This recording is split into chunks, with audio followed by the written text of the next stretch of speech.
निका का शहर सफर और संध्या का संघर्ष। एक छोटे से कस्बे में जहां सुबह सूरज की पहली किरणें धान के खेतों पर सुनहरी चादर बिछा देती थीं, वहीं पास ही एक पुराने कच्चे घर में दो बहनें रहती थीं। बड़ी का नाम था अनिका और छोटी का नाम संध्या।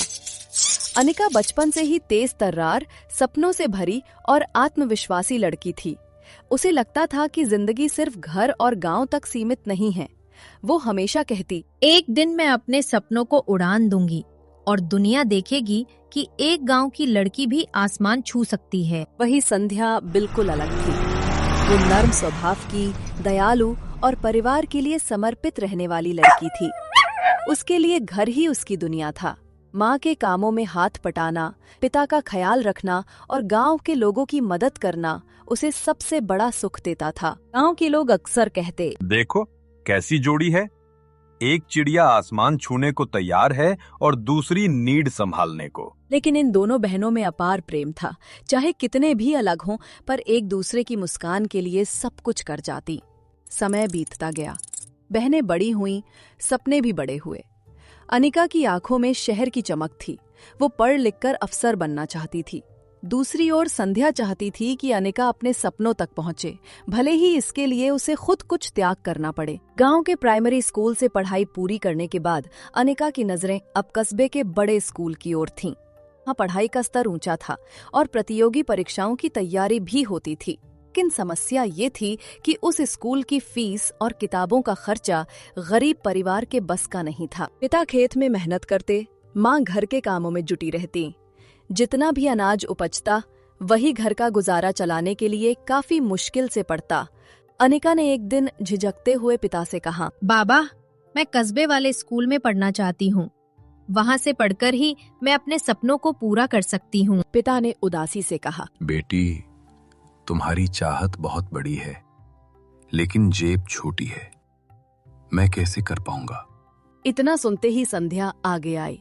उसने हंसते हुए कहा, बाबा, आप चिंता मत कीजिए। मैं घर के कामों के साथ साथ बुनाई और सिलाई सीख लूंगी। गांव की औरतों के कपड़े सिल दूंगी।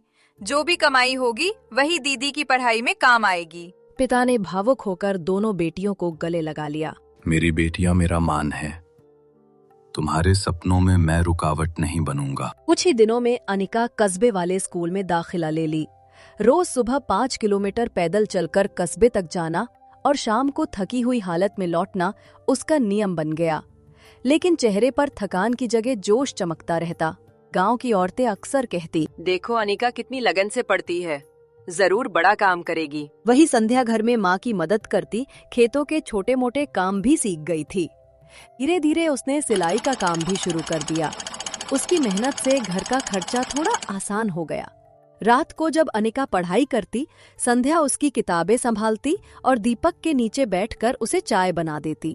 दीदी, तुम बस पढ़ाई करो, तुम्हारे सपने पूरे होंगे तो मेरा भी सपना पूरा होगा। लेकिन किस्मत हमेशा सीधी राह नहीं दिखाती। एक साल भारी बारिश हुई और खेत की फसल बर्बाद हो गई। घर में अनाज का संकट खड़ा हो गया। पिता कर्ज में डूब गए। अनिका ने पिता से कहा, बाबा, इस बार मैं स्कूल छोड़ देती हूँ।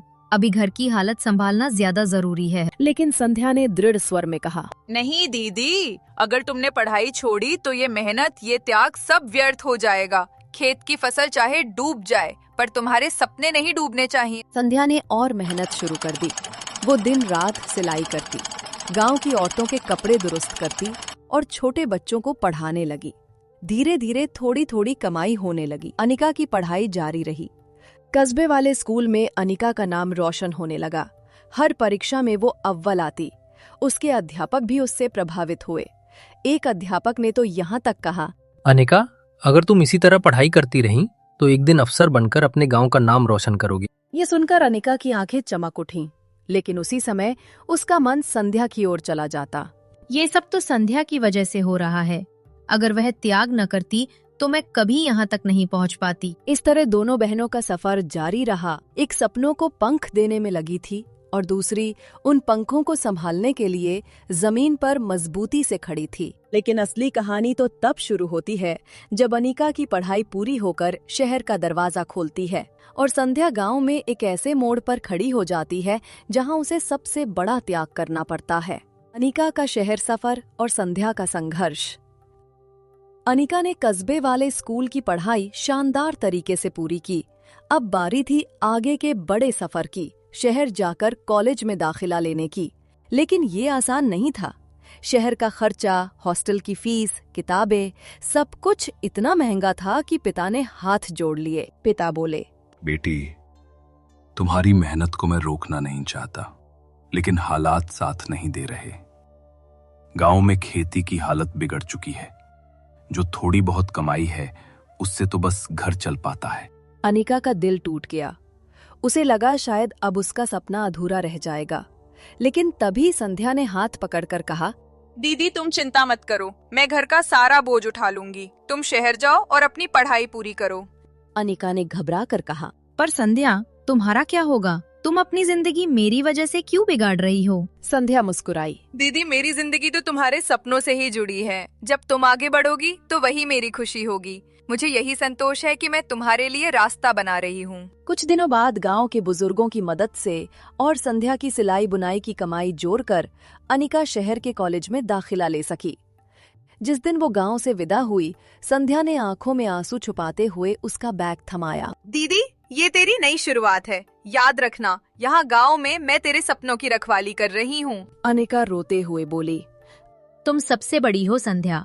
अगर तुम ना होती तो मैं कभी यहाँ तक नहीं पहुँच पाती। शहर की जिंदगी बिल्कुल अलग थी।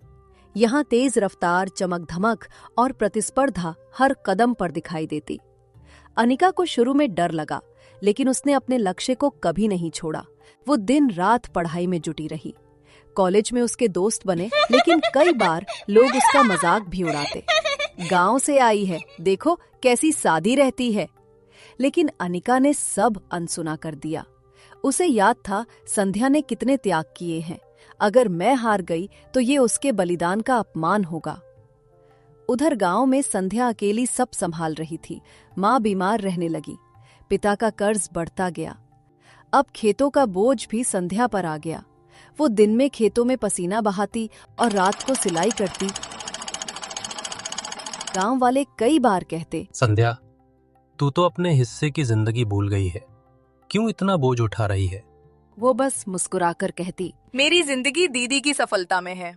अगर वो अफसर बनेगी तो यही मेरी जीत होगी। हर महीने अनिका और संध्या चिट्ठियां लिखकर एक दूसरे को हाल बताती। अनिका लिखती, संध्या, यहाँ पढ़ाई कठिन है, लेकिन मैं पीछे नहीं हटूंगी। तुम्हारे भरोसे से ही मुझे ताकत मिलती है। संध्या जवाब देती, दीदी तुम चिंता मत करो, यहाँ मैं सब संभाल रही हूँ। बस तुम अपने सपनों को पूरा करो। उन चिट्ठियों में सिर्फ शब्द नहीं होते थे, बल्कि बहनों का अटूट प्यार और त्याग भी झलकता था। एक दिन गांव में बड़ी मुसीबत आई।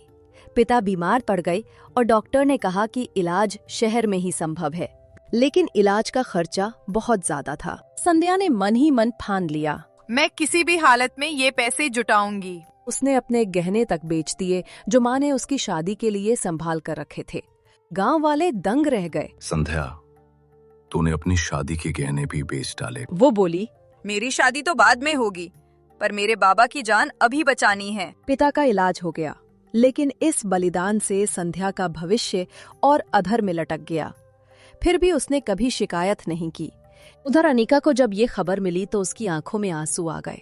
उसने निश्चय किया कि अब चाहे जितनी मेहनत करनी पड़े, उसे जल्दी ही बड़ा अफसर बनना है, ताकि अपनी बहन का हर त्याग लौटा सके। शहर में अनिका ने कॉलेज की पढ़ाई पूरी कर ली। अब उसका लक्ष्य था प्रतियोगी परीक्षा। सुबह से रात तक वो किताबों में डूबी रहती। जब भी थक जाती, संध्या का चेहरा सामने आ जाता। उसकी मेहनत और बलिदान याद आते और वो फिर जुट जाती। इधर गांव में हालात और कठिन हो गए। पिता का स्वास्थ्य सुधर तो गया, लेकिन कर्ज बढ़ता ही जा रहा था। साहूकार बार बार घर आकर धमकाने लगा। साहूकार बोला, अगर समय पर कर्ज नहीं लौटाया तो मैं तुम्हारा खेत जब्त कर लूंगा। ये सुनकर संध्या का दिल कांप उठा। खेत ही तो उनकी रोजी रोटी का सहारा था। उसने गांव के लोगों से मदद मांगी, पर सबकी हालत खराब थी। तब संध्या ने ठान लिया कि चाहे जान निकल जाए, पर खेत किसी को नहीं देने दूंगी।